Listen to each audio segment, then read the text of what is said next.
Salam alaikum wa rahmatullah. Le titre de notre communication est les réactions chimiques des radicaux du plasma CH4H2 avec la surface du carbone hydrogéné dans un réacteur RF. Premièrement, introduction. Les couches minces du carbone hydrogéné amorphe assistées ou déposées par plasma sont commercialement très utilisées dans les applications technologiques.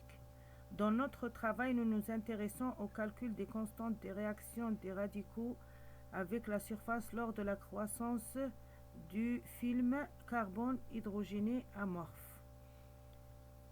Le plasma, il est formé du méthane et de l'hydrogène. Le procédé est PECVD, Plasma Enhanced Chemical Vapor Deposition. La surface est formée de sites libres, sites hydrogénés et sites occupés par les radicaux lors de la croissance, bien sûr. Et deuxièmement, les réactions chimiques. Sachant que pour chaque réaction chimique, nous avons une constante de réaction qui dépend du coefficient A, de la température T et de l'énergie d'activation EA, nous avons deux genres de réactions lors de la croissance de couches minces assistées par plasma. Nous avons l'absorption et la désorption. L'absorption des radicaux les plus abondants qui se trouvent dans la phase gazeuse, qui sont le CH3 et le H, qui rentrent en collision avec les sites de surface pour donner de nouveaux sites.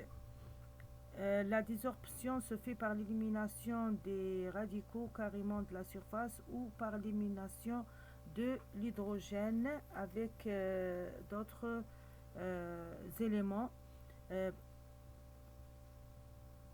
Par exemple, nous avons l'élimination du CH3 par le H, l'élimination de l'hydrogène par l'hydrogène, et ainsi.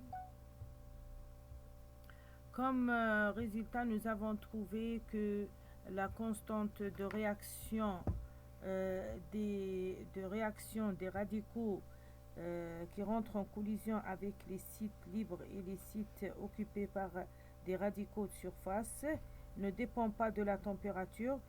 Par contre, la constante de réaction des radicaux issus de la phase gazeuse qui rentrent en collision avec les sites d'hydrogène varie en fonction de la température et elle augmente en fonction de la température.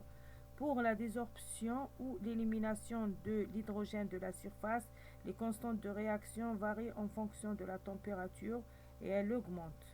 Nous avons trouvé une réaction très importante qui a un KS qui varie de 10 à la puissance 15 à 10 à la puissance 18, c'est l'élimination de l'hydrogène des radicaux de surface. Ainsi qu'une autre réaction qui a un KS non négligeable de l'ordre de 10 à la puissance 13 qui réduit le radical C2HX de surface au radical CX. Merci pour votre aimable attention.